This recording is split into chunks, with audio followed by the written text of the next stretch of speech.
Where your treasure is, there will your heart be also. God has given us unlimited treasures in His Word. Every time we open it, we can discover a new treasure or admire an old one. What will we find today? Here's Carla Early with Treasure Hunt in the Word.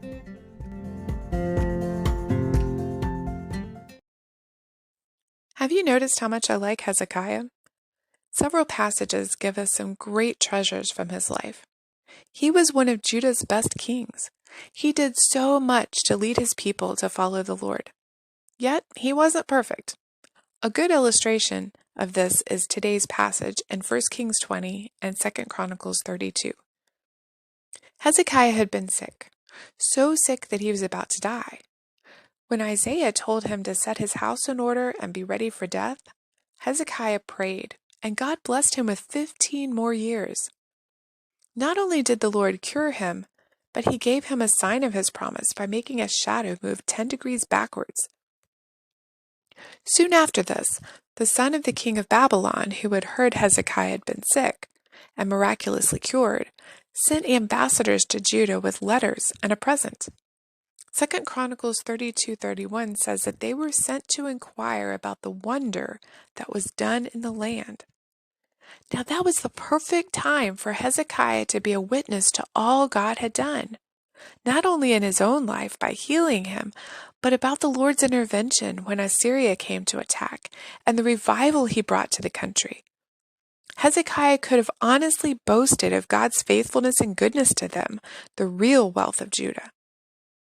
However, when Hezekiah received the ambassadors, he kind of went into what I'd like to call political mode. 2 Kings 20 verse 13 says Hezekiah was attentive to them and showed them all the house of his treasures, the silver and gold, spices, precious ointment, and all his armory, all that was found among his treasures. There was nothing of his house or in all his dominion that Hezekiah did not show them. Look at my treasures. Look how strong we are. Look at what a great king I am. And not a word about God. Nothing about what the Lord had done or how He had blessed them. The truth was that this little nation was weak and helpless compared to the mighty Assyrians. Had God not stepped in and killed most of them, Judah would have been defeated and carried away captive just like Israel had. And where had King Hezekiah gotten all of his riches?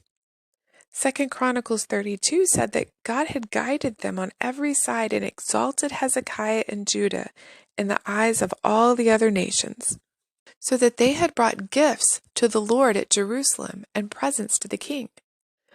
God had given the wealth of the nations to Hezekiah. It wasn't anything he had done himself. In fact, his frail body had failed him. Hezekiah would have been dead had God not healed him. Yet instead of telling them all about his amazing God, Hezekiah showed these men all of his monetary wealth.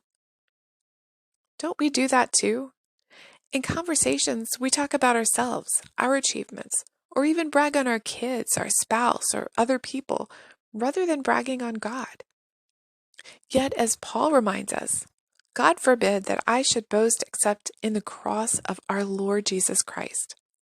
In fact, he says he'd rather boast in his weaknesses, just to show off how powerful God is.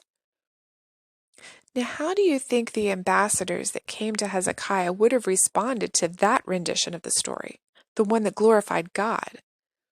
They probably would have gone home and reported, "Yes, Judah is a small, weak nation, but their God is strong. We'd better lay off them and try to stay in their good graces." Instead, they probably returned to Babylon reporting all of the wealth that they'd seen, which would have made the leaders there greedy to attack and get wealth for themselves. Hezekiah's actions did not please God. Through Isaiah, the Lord warned Hezekiah that eventually Babylon would come and destroy Judah and carry off all those riches he was proud of. How can our conversations and actions change to give God the glory He deserves? How can we use what He's done in our lives to tell others about the great and mighty God that we serve? You can contact us at treasurehuntintheword@gmail.com. We'd love to hear the treasures God has given you through His Word. You can listen to other episodes at our website, which you can find in the description below. Thanks for listening, and remember, where your treasure is, there will your heart be also.